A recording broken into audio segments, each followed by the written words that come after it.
uma das 10 empresas mais lucrativas do Ibovespa, sendo negociada abaixo de valor patrimonial, e empresa perene, empresa grande. Você é um dos únicos, talvez, que fale que não é o momento para comprar Banco do Brasil. Não é Pelo menos as pessoas que eu acompanho assim que eu vejo. E por isso, então, que Bradesco é a sua escolha. Nesse Porque dá sentido, para você perceber um destravamento de valor nas ações, né? Pelo ganho potencial que você vai ter depois dessa reestruturação. E ainda o exato. dividendo que vai vir.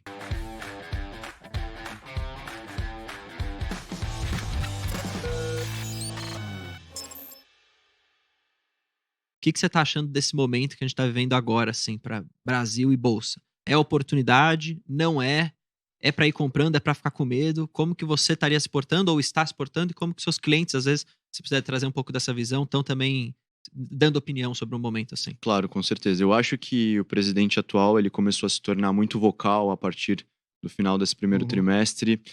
A gente está vendo um momento longe de mim aqui querer fazer alarde ou tocar a trompeta do apocalipse, mas sempre que um presidente da República, um chefe de executivo, ele começa a se vocalizar muito em movimentos intervencionistas, o mercado automaticamente responde com volatilidade, né? E é exatamente o que nós estamos vendo, né? Nós fizemos aí uma entrada de ano fantástica com inundação aí de capital estrangeiro e logo em seguida, poucos meses depois, acho que a partir de março precisamente, a gente começa com um presidente da República se tornando mais vocal e intervencionista, principalmente no que tange a taxa básica de juros. A grande discussão atual tem se tornado um governo, né, um executivo querendo aí uma baixa de taxa de juros para ver se incentiva e estimula aí indústria, produção, versus um Banco Central bastante conservador, ainda muito preocupado com qualquer tipo de repique, principalmente no núcleo das taxas de inflação. Então a gente está aí nesse momento de divergência, não sei se intelectual seria essa palavra, mas ideológica dentro do que ser feito, qual a condução, mas eu acredito bastante aí dentro da gestão do Roberto Campos Neto em não ceder a essas pressões, o que deve segurar um pouco a inflação nesse sentido. Outro ponto que me chama muita atenção nesse momento aí econômico, e quando eu falo econômico eu estou trazendo político-econômico e que respinga invariavelmente na Bolsa, a gente está falando de uma divergência de conversas ali entre o próprio ministro da Fazenda e o presidente da República, o que acaba trazendo uma instabilidade, uma certa insegurança, um receio de ingerência. Mas isso é muito mais na alçada de expectativas do que efetivamente a gente vem visto acontecer. O Brasil não mudou de janeiro de 2024 para junho, né, para julho, né, já entramos em julho, porém o mercado já está se posicionando de uma forma um pouco diferente. Até 2 semanas atrás a gente viu um Ibovespa ainda dos 128 para 118 mil pontos rápido, um dólar saindo de R$5, 5,10, chegou a bater até no começo da semana, inclusive compartilhei nas minhas redes sociais que eu me arrisquei num pequeno short de dólar a 5,70, tá? Porém, uma correção agora, já nos últimos 10 pregões, bem acelerada, e o Ibovespa já voltando aí para os 126 mil pontos, o que mostra que estamos num ambiente muito mais volátil do que pessimista. Então, alguma notícia sai, Bolsa responde muito pessimista, uma nova pequena informação sai, ela vem respondendo, recuperando de forma acelerada. Concordo. Então, acho que a gente está mais vivendo nesse momento um período de oscilações e muito causada por vocalizações políticas. Além disso, acho que não tem como desconsiderar o fator internacional. Nós, até inclusive no nosso último bate-papo, a gente estava falando sobre esse atraso aí no início de queda de taxa básica de juros nos Estados Unidos, que segue, né, se mantendo cada vez mais lento. Então, aquela nossa tese de soft landing está ficando cada vez mais complicada. Então, a gente começou falando de março, abril, passou maio, como eu disse nosso último bate-papo. Agora a gente já está falando de outubro, novembro, dezembro. Mas é o que eu tenho trazido para os clientes, para todos os podcasts que eu tenho sido convidado, para você, inclusive, nas conversas aqui fora da gravação.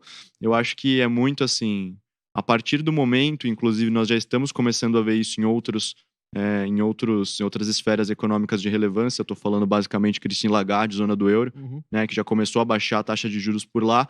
Então, a menor sinalização de um Jerome Powell um pouquinho mais flexível dentro de início de queda de taxa de juros nos Estados Unidos deve trazer um movimento forte de entrada de capital estrangeiro de novo para a Bolsa. É só o que falta, pensando em cenário macro global, né? E um pouquinho menos de veemência aí nas falas Ruído dos político. executivos, né? Que acaba diminuindo justamente esse ruído político e aí acaba trazendo mais estabilidade aí para as expectativas de uma forma geral. E aí, então, hoje dá pra. Você diria que hoje daria para o pessoal aportar em ações? Sim, Tá um definitivamente. cenário atrativo porque tem muita coisa barata, na sua opinião. Eu não aportaria em Ibovespa, porém eu faria uma seleção de stock pickings, o que a gente já sempre faz, né? Eu Uhum. sei que você também segue muito uma filosofia Sim. mais de gerir a sua própria carteira, não delegar isso a terceiros. Uhum. Então, eu tiraria um pouco de fundos dentro dessa ótica, entraria para um stock picking um pouco mais profundo, mais bem avaliado, preferencialmente um bottom-up, né? Que a gente costuma chamar, que é Verdade. aquilo que vai de baixo para cima. Então, olhar primeiro para a qualidade da empresa e, em seguida, entender um pouco mais de cenário. O cenário já está posto há algum tempo, não tem muita novidade. É uma China aí com leve retração. Retração que eu digo é desaceleração, né? É difícil falar de retração na China, mas Uhum. um descrescimento, uma desaceleração, né?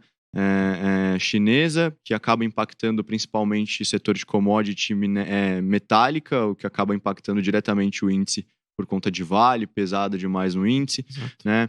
É um cenário de taxa de juros alta nos principais países, nos principais players aí globais. Então, o cenário não mudou muito nesse sentido, com exceção aí a zona do euro de Christine Lagarde. Porém, no stock picking a gente tem ainda muitas promoções. Eu acho que tem muito papel desvalorizado, muito papel assimétrico, né? E aí é para esse caminho, para esses papéis específicos que nós deveríamos estar olhando, né? Inclusive, quando a gente tem esses pequenos momentos de volatilidade, um pouco mais de fofoca política e a bolsa dá uma pressionadinha para baixo, como aconteceu aí do 128 para 118, abrem-se oportunidades assim imperdíveis. Uhum. Não tenho a menor dúvida e sigo aportando nessas oportunidades imperdíveis porque fica evidente o tamanho das assimetrias, né? Coisas que você olha assim, se fala uma das 10 empresas mais lucrativas do Ibovespa sendo negociada abaixo de valor patrimonial e empresa perene, empresa grande, né? Então, estava até fazendo um estudo recente, estávamos olhando lá no escritório os 10 maiores lucros da bolsa, né, do primeiro trimestre do ano, e assim, tem empresa que está muito abaixo de valor patrimonial, porque não está tendo um resultado maravilhoso em relação ao histórico da companhia, mas se você colocar na lista do que tem de melhor, né, qual que é o grande suprassumo da Bolsa Brasileira, você fala assim, pô, tem empresa que está entre as 10 maiores lucros da Bolsa, abaixo do valor patrimonial. Aí com isso eu posso sinalizar alguns papéis que não são muito ortodoxos dentro de previdenciário, alguma coisa como Raizen, e aí outros, por exemplo, que são totalmente previdenciários, como o Bradesco, que a gente já havia conversado bastante nosso outro bate-papo, que também tem um dos 6 maiores lucros da Bolsa, obviamente não está com os melhores ROIs, né? Não está passando por uma reestruturação, né? Exatamente, um processo de recomposição corporativa ali interna. Inclusive, hoje mesmo, mais cedo, no Valor, saiu aí uma notícia de que eles trouxeram um novo head ali para a parte de estudo de ações. Né? Tem aqui na minha colinha os nomes bonitinho, não vou lembrar de cabeça, mas eu resgato aqui, a gente conversa melhor sobre eles. Boa. Mas que tem aí, voltando a falar de Bradesco, um dos 10 maiores lucros da Bolsa de Valores abaixo do valor patrimonial. Então, assim, ainda mantemos um cenário de grandes oportunidades para o mercado se você souber escolher com atenção. E se souber né? ter um pouquinho de paciência também, né? Porque não vai ser para amanhã que os caras vão ganhar grana. Né? Claro, e é como qualquer empresa. Empresas são organismos, ainda mais quando a gente fala de blue chip, né? Acho que são organismos que, para que tenha uma recondução aí desse navio, ele demora um pouquinho para acontecer. E isso a gente está falando de mercado de capital aberto, mercado de capital fechado. Empresas não se movimentam em um mês. De um dia para o outro. Exato. No máximo na bolsa, né? Como a gente tem visto aí essa última semana, os últimos pregões. Para quem gosta de patrimônio, para quem tem ainda essa perspectiva de ver o dinheiro crescer ali no curtíssimo prazo, ficou imperdível, porque excelente. A minha carteira mesmo, patrimonialmente falando, eu estava olhando, essa semana ela subiu aí quase 10% em 3, 4 dias. Eu falei, olha só, finalmente o Ibovespa respondendo. Eu acho péssimo, porque aí fica caro de comprar. Meu planejamento dos aportes vai lá pra frente, porque eu tava ali com o botão na mão, e aí eu falo, opa, segura esse gatilho que mudou tudo. Né? Tem que esperar agora uma nova onda de pessimismo. E talvez. Assim ficaremos, eu acho que ainda por um bom tempo. Os próximos meses devem ser assim na minha visão. Essa é a análise que eu tô desenhando. Não, eu concordo 100%. E vou além também num outro ponto que você comentou. Hoje tem empresa com múltiplos muito baixos e que quando você olha para projeção de lucro por ação, tá aumentando. Ou seja, está comprando um negócio que fundamentalmente vai ficar melhor, está melhorando o resultado, e ele tem ficado, em vez de mais caro, mais barato. Então é meio óbvio, assim, o pessoal olhar e falar, caramba, eu vou comprar esse negócio. Tá melhorando a lucratividade, vai me pagar mais dividendo. Dividendo por ação vai aumentar. E tá ficando mais barato, pô, fica meio óbvio. Só que o pessoal não olha normalmente pra isso. Por quê? Porque o pessoal é imediatista demais. Eu falei isso recentemente num programa que eu participei. Falei, pô, o pessoal é muito imediatista, Isso, né? Exatamente. Foi até um bate-papo que eu tive há umas semanas atrás. Eu participei de um jantar com o Marcos Lisboa, ex-presidente do INSPER, enfim, cara... Era presidente quando eu fazia INSPER. Olha só, então, conheceu bem. E um baita de um economista. E o famoso diabo loiro, né? Como ele se auto-intitula. A gente tava conversando e aí falando um pouco sobre macro também, mas você manter ali um status quo quando você tá lidando... Hoje eu tô difícil aqui com esse microfone, eu tô batendo nele. Tem que ser vocal. Sim. Você tem que se posicionar. Se você quer uma estratégia consistente, você não vai poder fazer isso cedendo a todos os gostos dos investidores, né? Porque se deixar, eles vão colocar, e eu vejo, né? Não é porque a pessoa tem recursos financeiros que ela tem estratégia de investimento. Tem gente querendo desovar milhões, assim, com a bolsa 128 mil pontos. Ah, não, mas eu vi a estratégia, tá dentro de um preço teto, tá? Mas, cara, entrou... Tá dentro de um preço teto, mas um preço teto de 6%, uma empresa que paga tradicionalmente 10, 11, 12 de yield, você quer ganhar 6 com isso? Não vale a pena. E aí eu barro, né? Principalmente com empresas que são muito faladas dentro das previdenciárias. Ah, o Banco do Brasil. Toda hora se fala, né? Um excelente banco, não questiono. Você é um dos únicos, talvez, que fale que não é o momento para comprar Banco do Brasil. Não Pelo menos as pessoas que eu acompanho assim que eu vejo. Perfeitamente. Por quê? Porque há 2 anos atrás, 1 ano atrás, é claro, o banco tá com um ROI assim, obsceno de bom, ele tem ali ainda algum desconto em seu valor patrimonial que nós já conversamos sobre, porque ele tem o desconto da pulguinha atrás da orelha de ter um potencial em gerência. Claro, tem uma carteira de crédito formidável, mas não podemos ignorar o fator expectativa de mercado. E do mesmo jeito que agora ele tá ali batendo, nem sei como é que tá o preço, eu ainda infelizmente eu tô atrelado aos preços pré-split, mas ele tá ali na sua faixa entre 40 e poucos, 50 reais do preço de antigamente, agora deve dar uns 22 e alguma coisa, 23. Como é que tá aí a cotação? Você consegue puxar? É que também esse pós-split me buga um pouco. Não, hoje tá 26,77. Então, 26,77, que daria alguma coisa perto de 51 reais, alguma coisa do tipo, conta de padaria. Pra mim não faz sentido, porque a gente tava falando de um Banco do Brasil há poucos meses, certamente não mais de 18 meses, a 40 reais.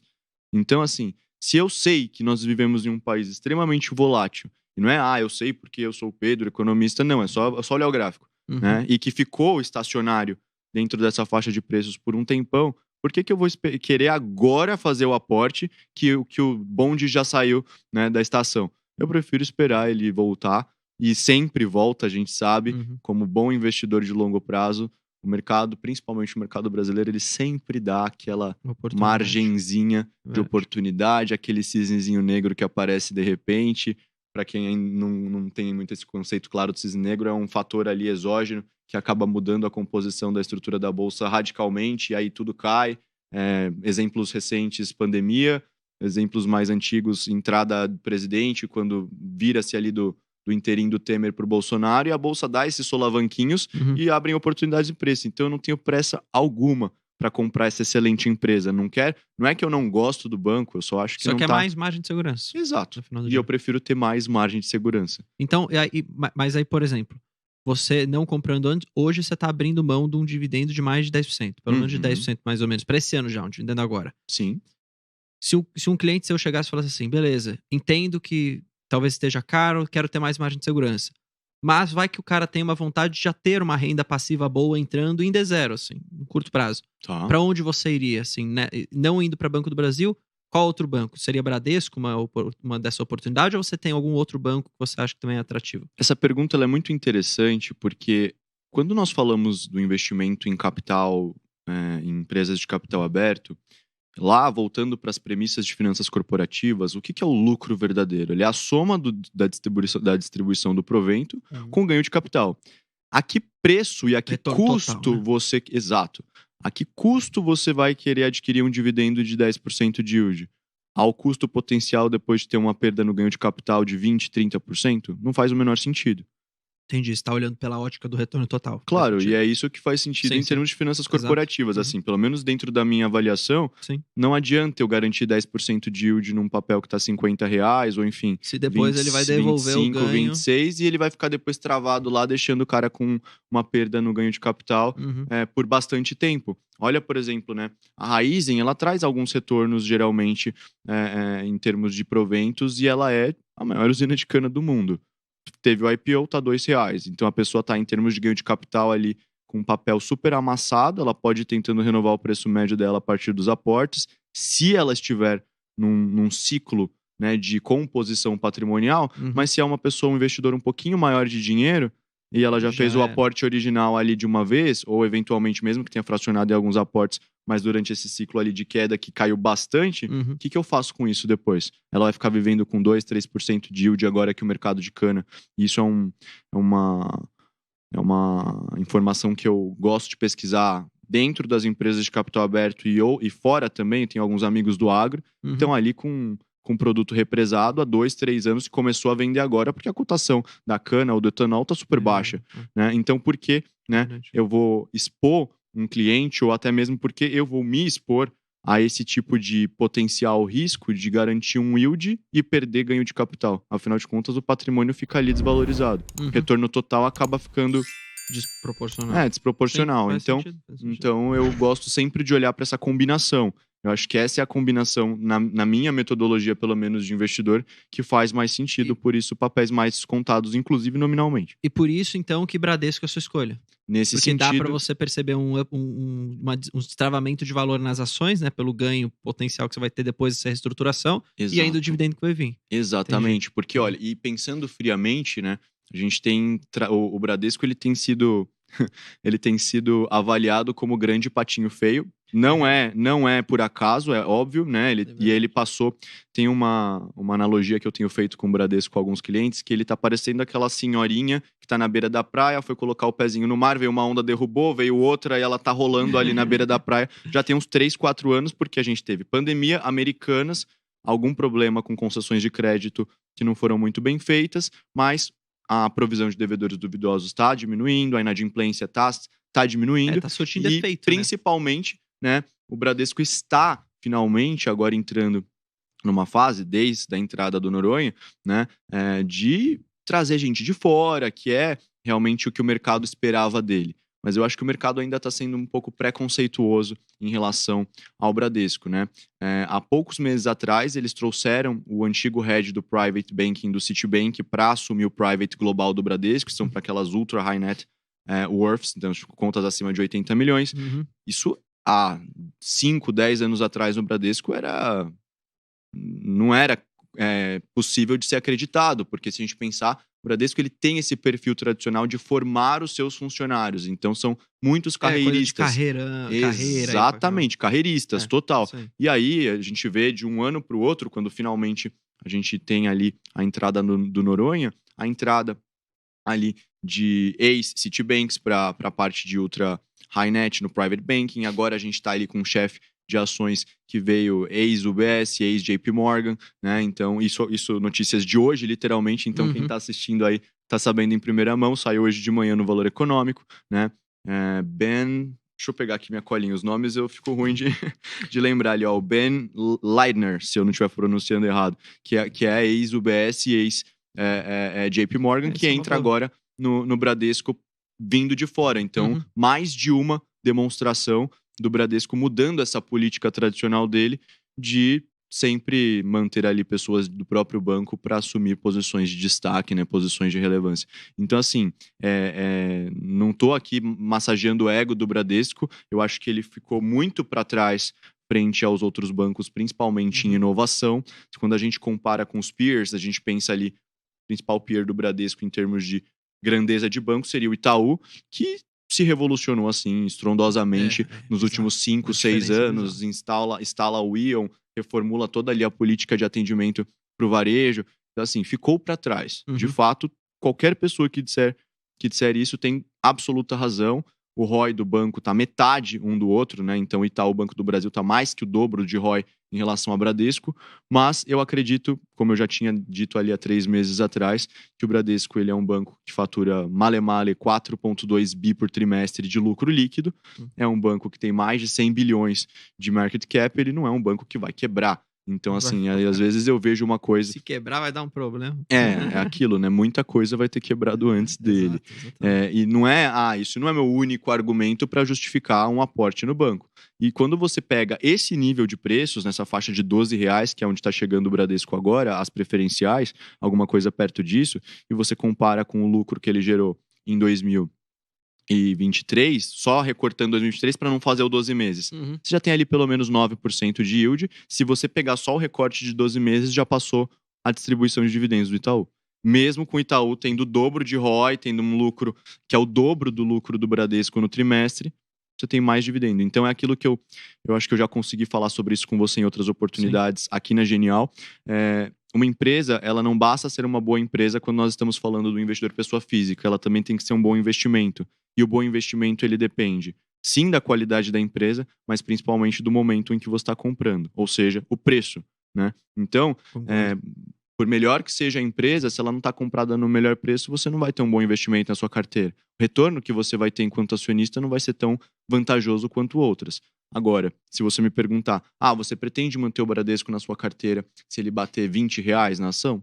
Aí a gente vai ter que fazer um outro podcast para eu poder te dizer se eu fiquei com ele ou vender. Quando ou se chegar a 20. Quando ou se chegar, exato. Mas se a gente pensar que pré-pandemia ele já estava nesses patamares e pensando ali num cenário, né, eu acho que eu acabo sendo um pouco nostálgico nesse quesito, mas pensando que, nesse mesmo ano, pré-pandemia, a distribuição de dividendos do Bradesco foi de R$2, a empresa está R$12. Qualquer mínimo cenário de recuperação em relação ao Bradesco, aliado a uma recuperação do internacional, ou seja, queda na taxa básica de juros dos Estados Unidos, em necessidade do investidor estrangeiro de colocar um pouco de capital em mais em riscos dissipados ali geograficamente em outros mercados, com um governo minimamente melhor, o Bradesco não tem por que não estar voltando. Não tá voltando. Nossa, ficou feio isso, a não voltar para patamares maiores do que estão, isso eu te garanto. Não vamos muito longe. Em janeiro desse ano, o Bradesco estava cotado a R$16. Nós estamos falando de uma empresa que em 6 meses foi de 16 para 12. Né? Então, o upside, minimamente recuperando para janeiro desse ano, é de mais de 30%. Né? Assim, fácil em termos de ganho de capital. Uma empresa que está te pagando 9% de dividend yield. Então, eu acho que quando eu escolho o Bradesco e quando eu vocalizo isso publicamente, tem uma relação muito maior com o fato de que ele se torna um bom custo-benefício do que só a melhor escolha, o melhor banco em termos de seleção de ativos, tá? Então é puramente custo-benefício. E como você já bem sabe, eu gosto de pechincha. Então, foi um bom argumento mesmo. Faz total sentido isso que você tá falando. Concordo. Eu não tenho Bradesco, tá? Eu concordo mesmo assim. Sempre tem a oportunidade de comprar um pouquinho. É que eu tenho o Banco do Brasil. E por que não ter as duas? Em várias das nossas carteiras lá na Menegon, a gente acaba trazendo o Bradesco como uma alternativa ao Banco do Brasil. Afinal, são estruturas de bancos diferentes. Um está falando ali do recordista de lucro do país em termos bancários. O outro é uma opção de um banco mais voltado para o varejo, um banco mais voltado para um outro perfil de carteira, que pode trazer também um outro perfil de resultado. Uma coisa que hoje mais cedo eu estava conversando com o Antônio e com o Gabriel, meus analistas, é sobre a carteira, o portfólio de seguros do Bradesco, que é fantástico. Né? Inclusive, e que carrega boa parte do resultado, banco. E sempre carrega, porque ele tem ali uma expressividade bem grande dentro, né, da composição do resultado do banco. Então veja que assim, no banco não está de todo ruim, né? Mas o mercado não está precificando isso.